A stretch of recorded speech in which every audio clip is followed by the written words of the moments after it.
Hey, Brogan. So a few weeks ago, our channel reached a kind of a monumentous occasion. Probably wouldn't be so great for other channels, but for us it's pretty good. We actually got an older video that exceeded 100 views. So today I'm going to go ahead and revisit that theory, and here we go.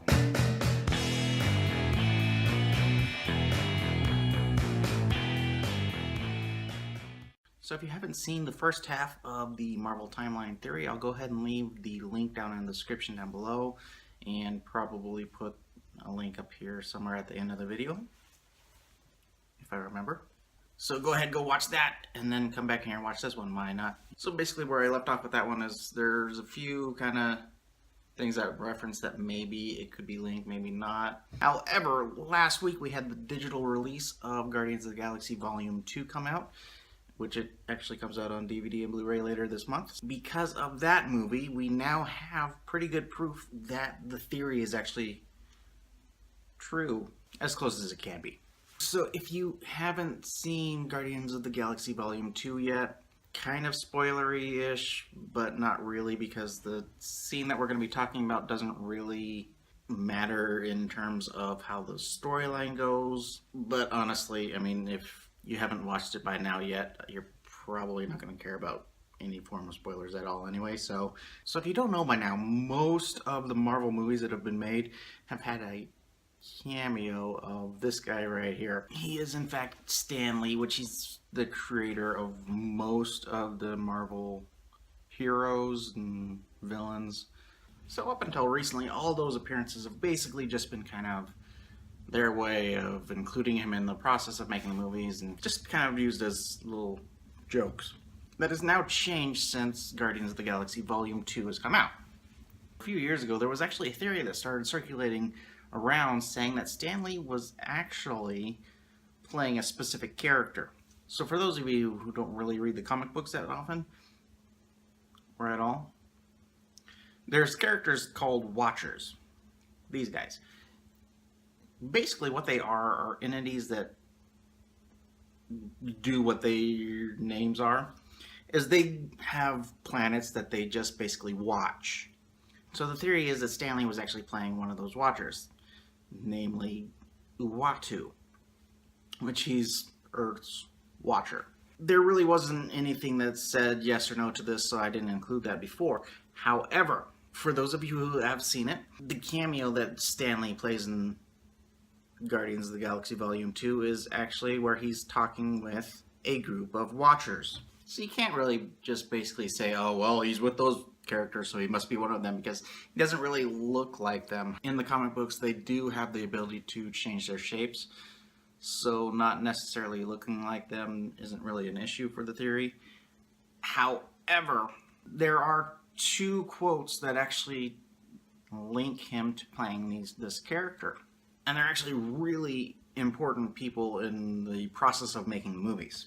So they're not just, some random people. It's actually Kevin Feige, which he's executive producer for every single Marvel movie. And also James Gunn, who is director of both the Guardians of the Galaxy movies, and he's done a little bit of extra directing besides just those movies. So the movie has two scenes in it. The first is where he's actually speaking to the Watchers and telling them about... The way they make it seem is that he's talking about his cameo in Captain America Civil War, where he plays a FedEx delivery man. So with the two quotes, first off, Kevin Feige, he states about the scene, "We thought it would be fun to put that in there because that really says, so wait a minute, he's the same character who's popped up in all those films." I mean, right there on its own is saying that Stan Lee's cameo in that is the same in at least all of the Marvel-owned movies. And then also James Gunn's quote, he says, "The idea came from the fans, this Stan Lee is the Watcher theory. I love the Watchers, it kind of makes sense." Both of those comments together, yeah, he's definitely 100% playing Watu in the MCU.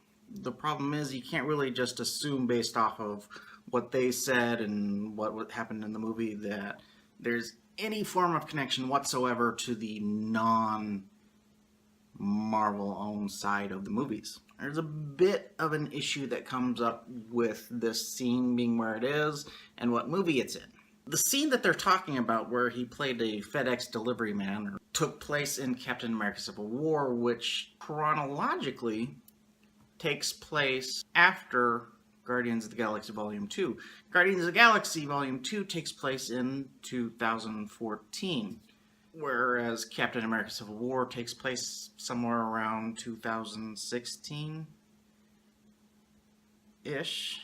So, how could he be talking in 2014 about something that he hasn't done until 2016 or so?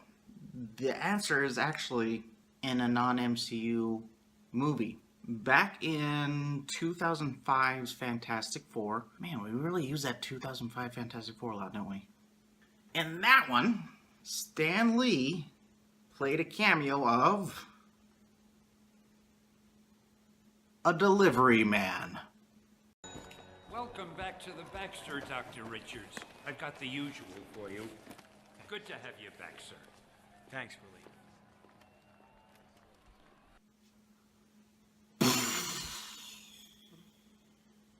Question of the day, do you think that that is enough to connect all those movies together? I mean, he's talking about something he did in a completely different timeline. So I can't wait to see your video next time, Brogan. And next time I'm here, since they did change the timeline of the MCU side of the movies in Spider-Man Homecoming, I'm going to try and explain how that works now and all fits together. But that is all I got for you today, and I will see you all next time. So also, if you guys want to get caught up on the first part of the timeline theory, I'm going to leave that link right here. Also, if you guys want to see our beach vacation trip, I'll leave that link right here. And currently, I'm actually trying to find a new original song. So if anybody out there is a performer and wants to get their name out, go ahead and leave a comment down in the comment section below. Let us know how we can get in touch with you. I mean, if we put your song on our videos, literally tens of people will hear about it on an irregular basis.